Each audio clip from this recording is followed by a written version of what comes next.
በስመ አብ ወወልድ ወመንፈስ ቅዱስ አሐዱ አምላክ አሜን። ሚያዝያ 18 ቀን የሚከበሩ የቅዱሳን በዓላት፦ ጻድቅና ሰማዕት አባ ጴጥሮስ። ሰማዕትነት በክርስትና ለሃይማኖት የሚከፈል የመጨረሻ ዋጋ ወይም መስዋዕትነት ነው። ሰው ለፈጣሪው ሰውነቱን ሊያስገዛ ሀብት ንብረቱ ሊሸጥ ይችላል። ከስጦታ በላይ ታላቅ ስጦታ ግን ራስን አሳልፎ መስጠት ነው። ራስን መስጠት በትዳርም ሆነ በምናኔ ውስጥ ይቻላል። የመጨረሻው ደረጃ ግን ሰማዕትነት ነው። አማን መነኑ ሰማዕት ጣዕማ ለዘላለም ወታገሱ ሞተ መሪረ በእንተ መንግሥተ ሰማያት እንዳለው ቅዱስ ኤፍሬም ሶርያዊ። ሰማዕትነት ማለት መራራውን ሞት ለፍቅረ እግዚአብሔር ስሉ መታገስ ነው። እርሱ ቅሉ መድኃኒታችን ክርስቶስ የሰማይና የምድር ጌታ ሲሆን ኀፍረተ መስቀልን ታግሶ ሞቶልን የለ።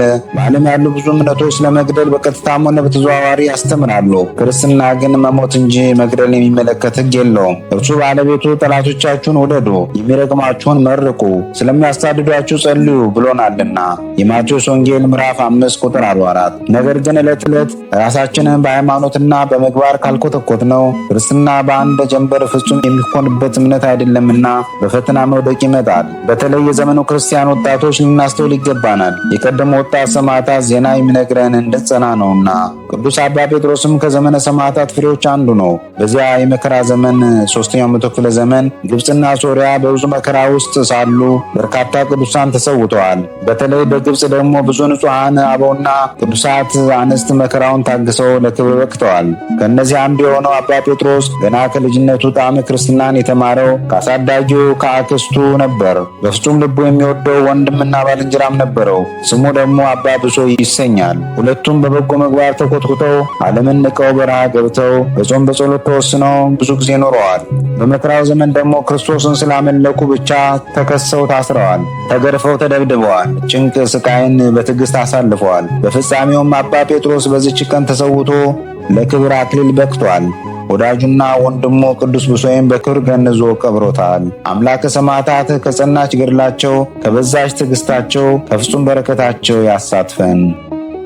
ሚያዝያ 18 ቀን የሚከበሩ ዓመታዊ ቅዱሳን በዓላት፦ ቅዱስ አውሳብዮስ ሰማዕት፣ አባ ጴጥሮስ ሰማዕት፣ ሰማዕታተ ጠርሴስ።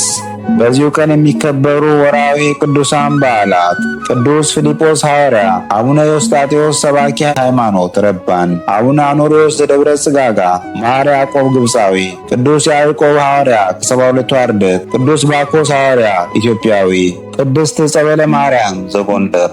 ቅዱሳንን የሚመለከት ከመጽሐፍ ቅዱስ የተወሰደ ጥቅስ ሁለተኛው የቆሮንቶስ መልእክት ምዕራፍ 11 ቁጥር 23።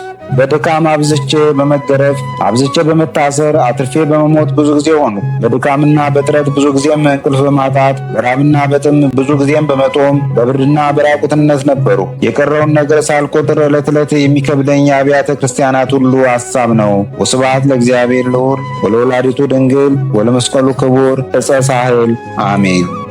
ዘአቅረብኩ አላፍ ቅዱሳንን አዘክሬ ምስጋናን አቀረብኩልህ። እኒህ ቅዱሳን ዘወትር አንተን ያገለገሉ ናቸው። በድህነቴ የማነብልን መጽሐፍ ምስጋና ተቀበል። አንተ ብዙ ባለጠጎች ካገቡት ይልቅ የድሃዋን መበለት ስጦታን ተቀብላለና። ቅዱሳን የሆናችሁ ነቢያት፣ ለማስተማር የተመረጣችሁ ሐዋርያት፣ ሰማዕታት፣ ጻድቃን፣ ትጉሃን የሆናችሁ መላእክት፣ እናንተም ደናግል ቸር የሆናችሁ መነኮሳት ይችን ጉባኤ አንድነታችን መባረክን ባርኩ። ስትባርኩም ከሕፃናቱ ጀምራችሁ እስከ ሽማግሌው ድረስ ይሁን።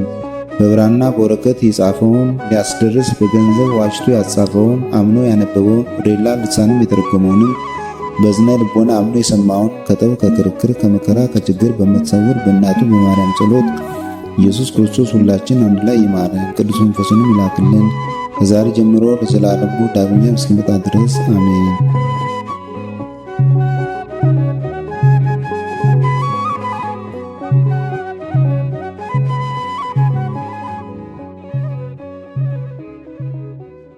ነቢያት ወሐዋርያት